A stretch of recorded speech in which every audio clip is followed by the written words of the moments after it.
Hey guys, welcome to Little Black Book. You know what time it is. Yes, we're saying Tasha K was right about Keke Palmer lying. What is Keke Palmer lying about? She lied about her baby daddy, Darius Jackson. Listen, I did a whole live for 4 hours saying, Black women, we are so sorry for getting it wrong. We are so sorry for misunderstanding what was going on. Keke was abused. Da, da, da, da, da, da. It's like as soon as I did that, the God that we serve was like, "Nurse, my brother, you should keep quiet." Because as soon as I did that, information came out from the other side of the camp, from Darius's camp, that she had been abusing him. I went to do some research and found out Kiki had actually had actually abused her past boyfriend as well. She wrote it about it in a book. And I'm like, there's nothing to dispute here. She wrote about it in a book and told us she had abused her past boyfriend. Okay. Then obviously, there was Amon Wiggins who provided the texts from Darius Jackson about Kiki actually hitting him first in 2021, not 2022, 2021. When they first got together, within the first few months, she had hit him. And I'll do that in part two, another video where I'll show the text and stuff. But this correlates with what kind of saw the audio that he played of Kiki admitting that she hit him, and people were still trying to make it reactional abuse. In fact, I just got cussed out on Instagram by someone who said they watched my videos, but then they can't believe I laughed about the situation. I was laughing because I was laughing at the situation between Kiki and the way that people were commenting, knowing that there was evidence out there saying that Kiki had abused him after Kiki had abused him first, and he abused her after, quote unquote, by the screenshots, which we need to see the video for, by the way, before we say anything. But so it was interesting to see that how quickly people have formulated sides, including myself, right? So no one's perfect, but we got Tasha K giving it a video, and I'm gonna hop to it as well. Okay, so someone says here, Kiki Palmer is in hot water. She had the sisterhood believing her baby daddy was violent and unfit to be a father. He has submitted receipts in court of Kiki admitting to not letting him walk away, her assaulting him out of desperation, yet the sisterhood sided with Kiki because of photos without context. Where is his apology? This happens to be millions of men all over the world. They try to walk away and they're still called the aggressor. Cold world. Now, I want to just say as well, don't get it twisted. Just because I believe that Darius Jackson might have more of a story when it comes to Kiki. I don't think I'm going to believe every other guy that says they've been in a situation.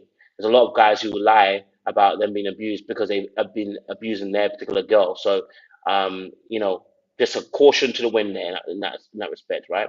I'm just throwing some caution to the wind in that sense. Now I told you. And we're going to play the clip with Tasha K. But before we do, make sure you like, share, subscribe, click on that bell button for notifications of the uploads. All right, we really do appreciate y'all. You can join our membership as well as £1 or $1.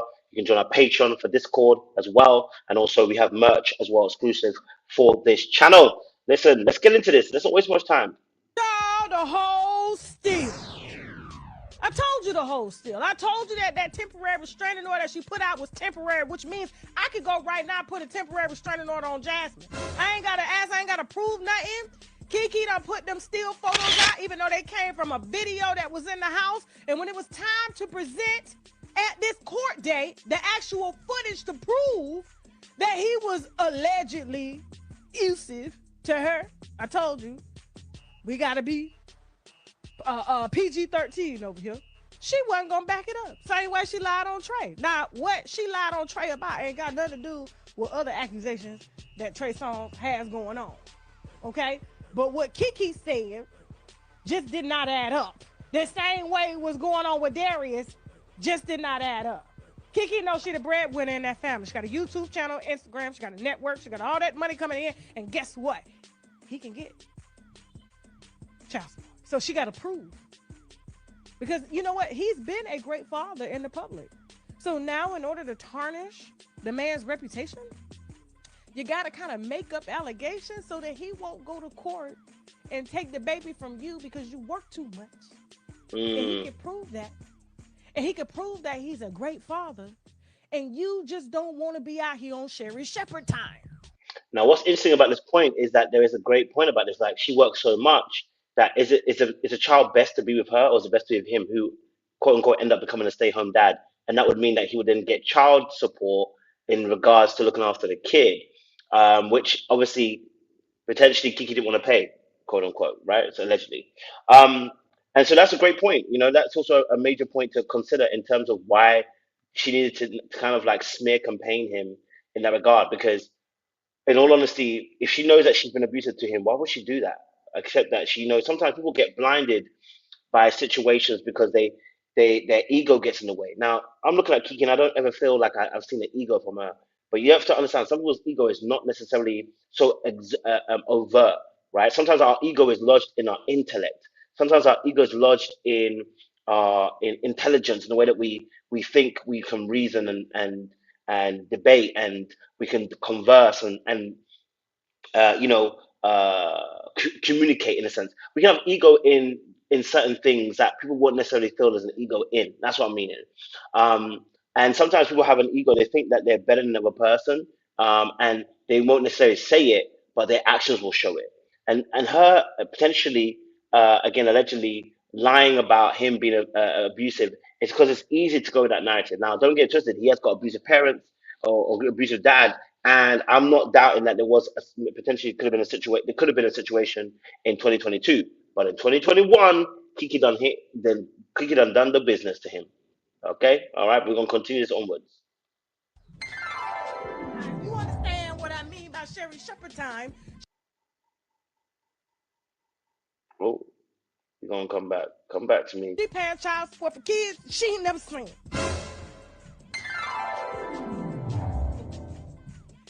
Kiki know what's up. Now I told y'all when it was time to prove them receipts, Mm. she all of a sudden we're going to mediation to work out. To work out what? You said the man was abusive to you. Your mama said she was gonna put a bullet in his head. And you know what's really also really interesting as well is that I was listening to a book called Highly Conflict People, and it was saying that people that have someone like Derek Jackson, if she really believes that he's abusive, mediation ain't really gonna work because highly conflicted people don't want to make concessions. They want to win. They want to beat you down. They want you to lose. So I was when I listened to it, I was like, oh, I didn't know that. I've never come across that information before. And then I was like, it made me think about Kiki too. Why go to mediation when you know he's an abuser?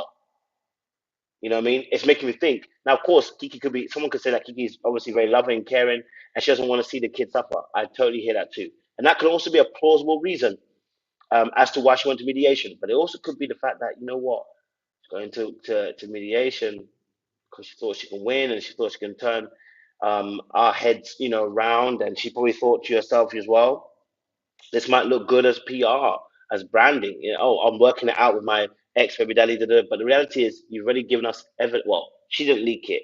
Whoever on your team did or whatever court person leaked it to the audience as well. So it's a situation, but we're gonna continue. And all types of stuff. Y'all done did everything you can to tarnish this man's reputation over allegations that I told y'all to hold tight because something wasn't gonna add up. And when it was time for you to get in front of that judge, you knew that all that was gonna be documented. That he ain't do that.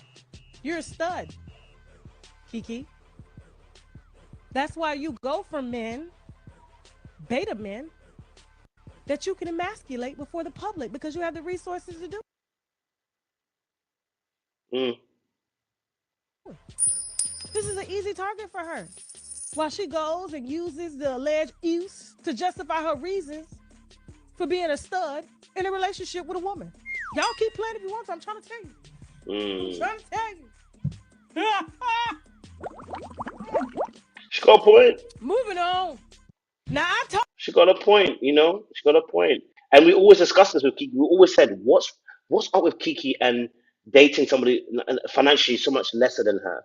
And you know, again, we spoke about the power dynamic, and I said, going back into Kiki's history, go back into history, how she dealt with her ex-boyfriend. I said she's got form when it comes to abuse. So we have to look at Kiki differently. We can't even look at her as innocent, sweet Kiki. We have to look at her as she's previously abused a previous partner who's a man, and now she's potentially in another situation where she's abused her current boyfriend. I'm gonna leave it there and say, listen, what? Let me know your thoughts, guys. What do you think? Do you think that Kiki's innocent? Do you think she's not lying? Do you think that Tasha K is doing too much? Do you think I'm doing too much? Let me know your thoughts about the Kiki Palmer situation.